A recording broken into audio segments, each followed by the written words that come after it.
Hello my friends and welcome to episode 21 of our Football Manager 2020 series, Queen's Park Going Pro.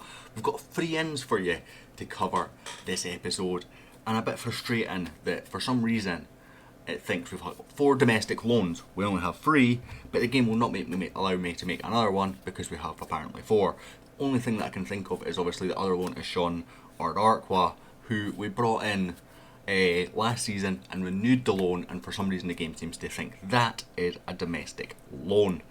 I cannot think of any other loans because if we click on loans here, we only have 3. Granted, all 3 of them are domestic, but it's a bit frustrating. So we're going to start on the ends, and the first in is Blair Spittle. Now Blair Spittle is an interesting one. He's one that I've been monitoring since the start of the series, not expecting to ever really get him, and obviously always debating his stats because right now he doesn't look that great. For 25, doesn't look like the kind of player that's going to kick us on to the next level. But the reason why I've been keeping an eye on him for so long is simply because he is one of the players who is trained at the club. Andy Robertson being one of the others. Of course, we're not going to get him anytime soon despite him being a club legend and whatnot. And I think there's maybe another one. Lawrence Shanklin springs to mind in real life, but again I've not checked him out too much in game to see if he does meet the requirements. Blair Spittle definitely does. So that's one of the reasons why I've brought him in, but we do have the option to bring him in for 9,500 at the end of this loan, or at any point during this loan, which is obviously less than his current value of 15,075k. So if we can get him, developing and he plays okay, I will trigger that. But right now, I wanted to give him the loan to see if it was worthwhile. But he's obviously on a decent wage at £825 a week. I think if we're going to use him, we'll use him more in the centre as the Mazelia, which is currently where I am training him. It's probably his least preferred role of all the roles he can play in truth, but I think he's a bit too slow for the wings. I tend to like quick wingers, which is one of the reasons why I use Serge Attacky, despite him not being technically as good as Brad Lyons. Because he just has that burst of pace, and obviously 9 acceleration and 11 pace. Blair Spittle certainly does not offer that. Technically he's reasonable for this level, mentally reasonable, but again I think he's going to sort of be a bit down the pecking order, which is why I thought the risk-free loan was the better option and made sure we had that option to buy him in the future should we wish, and if he plays reasonably well. We then brought in Richard Brighton, who I scouted in the last episode. He was the regen that played for Park Thistle, and for some reason they had him transfer listed. He's got 5-star potential, guys. He's 4.5, shall we say. He looks absolutely amazing. He's currently at League 1 level. He's played a couple of games for Park Thistle, mostly non-competitive, one in the Cup. Obviously that competitive game was against us, a couple of games in the Cup last year, and a couple of non-competitive the year before. But at 1.4k, no add-ons, no sell-on fee, I thought it's worth the risk. He demanded a loan in his contract, so he is away out on loan, which is why I'm covering the ins first. And the second one is a similar kind of deal. When I scouted him, my scouts recommended this guy, Stuart Craig, also transfer listed with 5-star potential. We've got him for 3.6k, so 5k for the 2 players, no add-ons, no sell-ons, straight up 5k. We get the 2 young players. Again, he demanded a loan, so he is away out on loan as well. On the outs, we do have a few, but again, they're all loans, all paying full wages, which is kind of one of the things that attracted me to this option. Most of them have contracts expiring at the end of the season, so they're not disasters by any stretch of the imagination. Campbell Notley, who I wanted to get out on loan, and I want to see how he gets on with this loan. He does have 2 years left on his deal, but hopefully he can kick on. He does have a lot of potential, of course, but he didn't really get any game time for us last year. How many games? 13 league games, a few in the Cup, or a couple in the Cup. He's now with Edinburgh City back in League 1 on loan, where he's promised first team football. Mark Lamont, who was one of our higher earners last season, away on loan to Ayr. Again, just get rid of that wage budget basically. He's 23, he's not going to play at all this season unless there's, we had a couple of injuries that gave him a couple of games, so it'd be a similar situation for him to get game time. Obviously Dean McMaster was kind of our plan for long term for this role, and he was sold to Hearts last season for decent money with a big sell-on fee, so that kind of had to change our plans there, which is why we've then invested quite heavily in that position this year. But then obviously Richard Brighton, Stuart Craig, who I've just covered. Andre Mastoney away at Airdrie on loan. He obviously played the Cup games. He does look very good. He is our highest potential goalkeeper bar the regen that we got in the youth intake last season. But again, he's promised first team football. He's not got any games yet, but deadline day transfer. There's not been a whole lot of games for him to go and get in. And Jimmy Whiting, who is that regen goalkeeper who I was just talking about, he also has decent potential, but he's currently at League 2 level. Hopefully can go and kick on. He's gone down to County Beef in League 2, who are again promising him game time, but for some reason he was showing as unavailable, as you can see here. I do not know why he's unavailable. I assume it's a cup game or something that their next game is and he's cup tied, but even then it really shouldn't be. So I'm pretty confused as to why he is unavailable. Hopefully that doesn't continue and he will be available in the future. Either way, they're all promised game time. They're all reducing the wage budget. So how is our wage budget looking? We're at 23.2k per week, which is about 2k higher than I want it to be, but it's not disastrous. But we are losing about £200,000 a month. As you can see, we're shredding through money. This season we have lost £797,000. So we'll just call that 800 so far. And we're burning money already this month. Projection does not look good. In fact, we're expected at the end of this season to be down to £4 million. And I can't really work that out. We've got no debts, we've got no loans. Our wage budget's about 950,000, so that's £1 million. Our stadium isn't huge. Obviously, we do have quite high coaching wages and whatnot. Now, I'm reassessing our coaching situation at the minute, so I'm not going to cover that. I have asked for another coach, so I'm actually increasing that. We obviously do have value in the squad. A number of contracts expiring at the end of the season. We did get Regan Thompson a new contract, so that's something that we can finally celebrate. He's got a contract now until 2025, which means he will see over his homegrown at the club, and at that point I would consider selling him.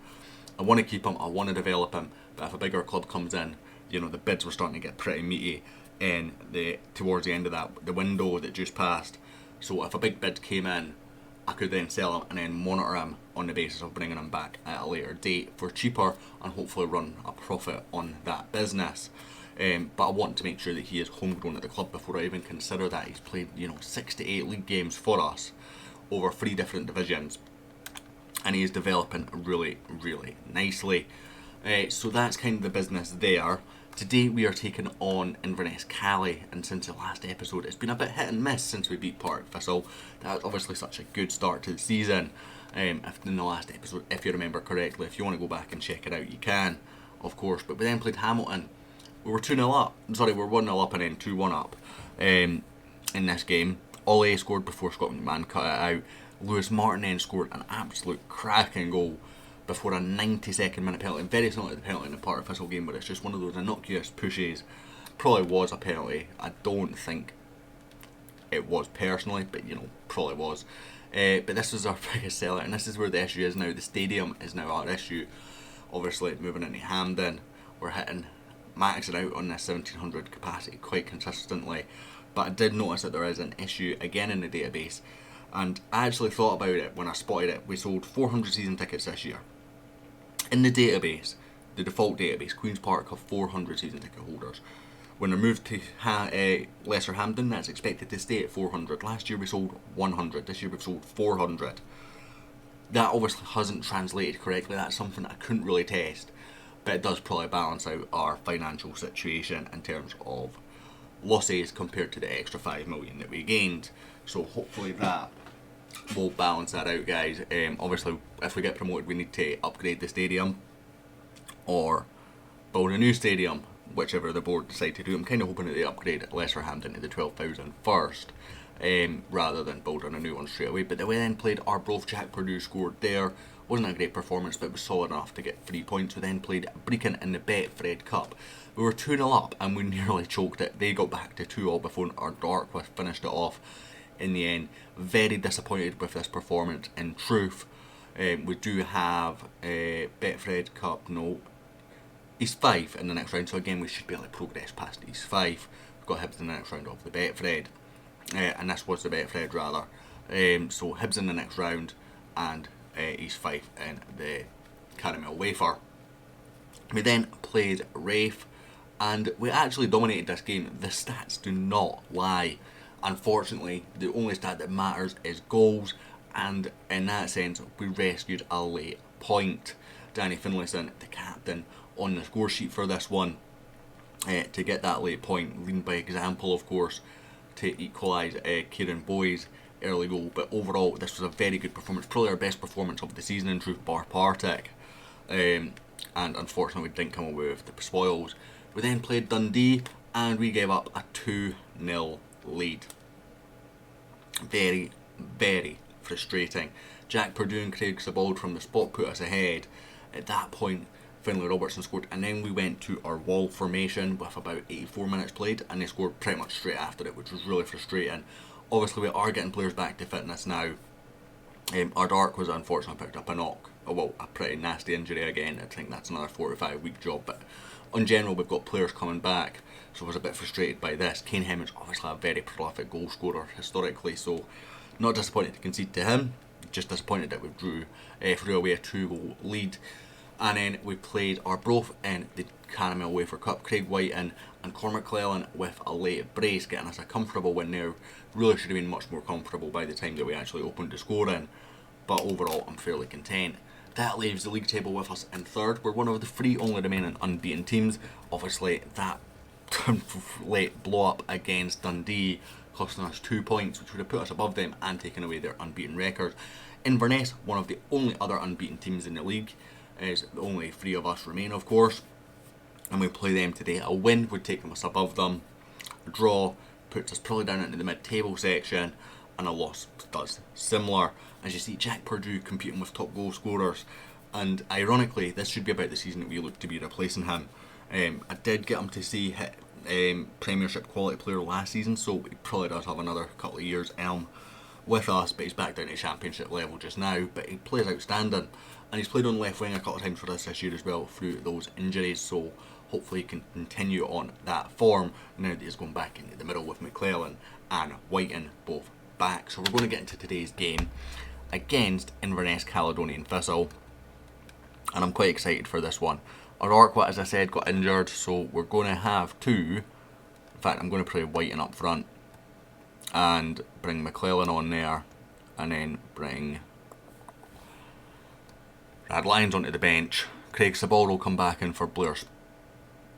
No, he'll not come on for Lewis Strap. He'll come back on for Blair Spittle, who played the last game, trying to get him up to match fitness. As you see, match fitness a bit of an issue down here, but we're not going to play Scott Robertson today. I feel like we need Jack Purdue, so I think we're going to go pretty much as full strength as we can. Heggert has probably been a bit of an issue. I don't think he's ready for this level yet. We had big bids for him at the end of the window as well, and I was tempted to go with that, but again, his young goalkeeper, and I did try and get another goalkeeper in, and basically just couldn't agree on wages. It was such a steal transfer value wise, but we couldn't agree on wages. And I did try and bring Josh McPake in as well. He got transfer listed at Rangers for £40,000, and I was like, that's an absolute steal, I'll get him in. Unfortunately, a Serie A team came in and he's away to Italy instead for the exact same wages that we were able to offer. Now I was willing to break the bank on that one, because we know what Josh McPake can offer, and he would be a guy who would fire us into the Premiership, I think. So I'm going to go with the standard, no pressure, because right now there is no pressure on us. They're probably a level above us. We're going to bring Regan Thompson back, Craig Sabald back, go with the deep line playmaker option. Maybe should have played Berjonas for this one actually. Play for set pieces, please. We've not actually scored that many from set pieces this year so far, but I've adjusted my routine because obviously players are slightly different, so hopefully that will start to see better results. But I don't think we've got the same level of delivery quality as we have previously, and I feel like there's another thing that I should be doing here. Yeah, let's have a look at opposition instructions. They are playing with one striker, Jordan White. That's an impressive midfield. 3 Tom Walsh, James Keatons and Aaron Doran. That's dangerous. So I'm going to go back to tactics now. Who's the better at marking? Finlayson. 12 marking on Martin, 13 on Finlayson. So you will mark White for me, please. Jordan White. Thank you very much. Kick off. Off we go to the races. Away to Inverness Caledonian, top of the league right now. They have less goals than us, but they've got a slightly better defence. Tom Walsh picks up an early injury. It's not the worst thing in the world for us as Rooney goes close. Which Rooney is that? It's a right back, Rooney. So, not one that I'm going to know overly well. Jamie McCart in there as well, ex-Celtic player of course. I'm going to go with an early get creative here because This isn't a good enough start from us. We've not even had a shot. We're not dominating the ball like we normally do. If that does continue, I might push the midfielders back up. Serge Attaque. I was tempted to bring in Brad Lyons for this game, but I felt Attaque was the right option for this game. Again, as I mentioned, just because of that pace. Decent ball in. McLennan! Oh, it was such a poor clearance. McLennan, you have to do better there, mate. You are our joint top goal scorer despite that injury, so you do have goals in you. As Jordan White puts that one over. I was waiting on a penalty going there. Going to go with a demand more now as well, as soon as it lets us. Demand more. They've got Andy Halliday in their team as well. Doran. Oh, that's a clear penalty. Regan. Poor tackle from Regan Thompson. And of the 3 penalties we've conceded this season, that is by far the one that I will accept.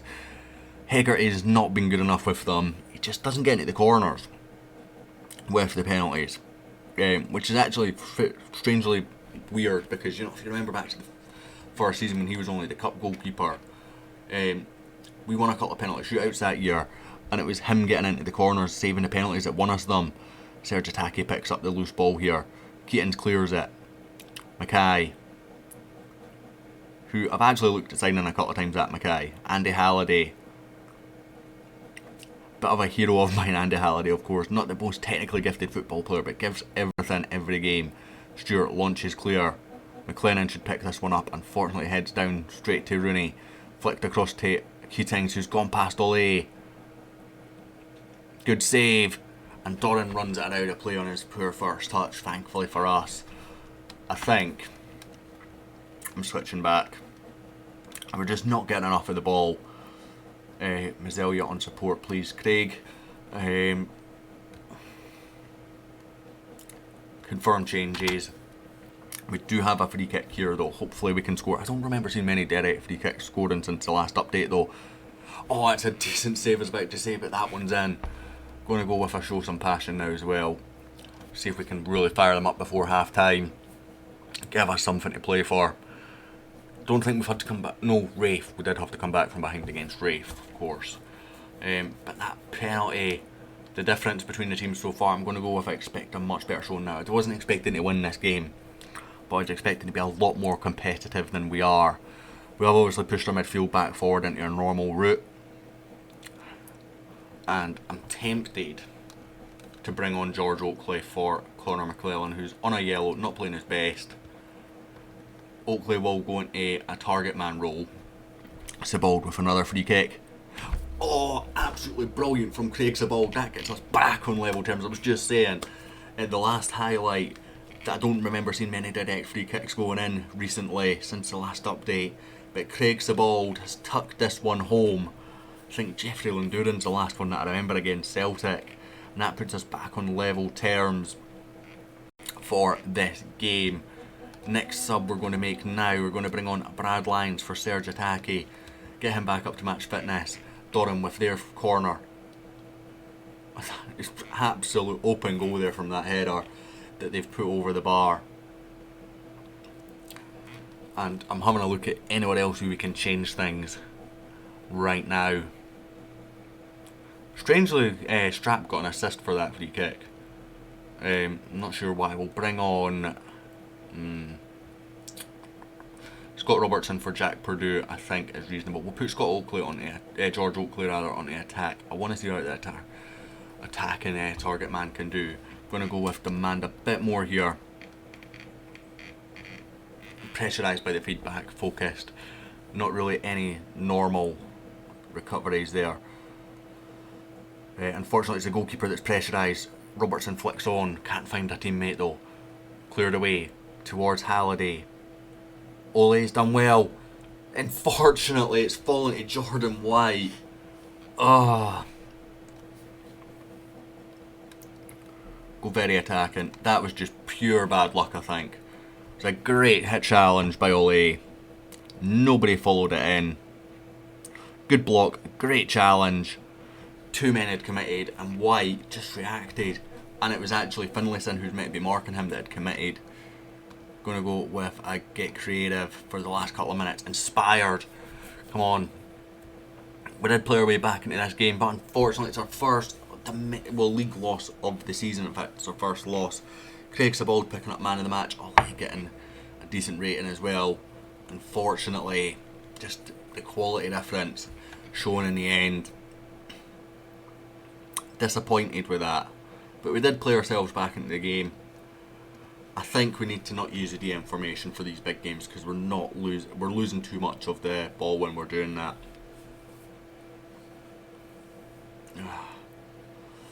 We remain in third. Of course, most other teams have a game in hand. Hamilton, Partick could both go above us. Queen of the South could as well, theoretically. And Dundee obviously above us as well. So matches, schedule, matches, fixtures and results. If we go to the Sunday. Oh no, for some reason that game's been delayed a while. So we remain in third just now. We can obviously give ourselves a bit of breathing space there. I think next episode we're going to have a bit of a gap. And let's come back for Hamilton right here in September. There's a decent number of games away. That will split us up nicely for Dundee before the... No, that's not even before. Split us up nicely for Partick Thistle. Again, may go with Dunfermline, I don't know. Before the January break. So Hamilton next. And then we'll have another decent gap before January. Hope you've all enjoyed this episode, guys. If you did, hit like, hit subscribe. And I'll hopefully catch you all next time.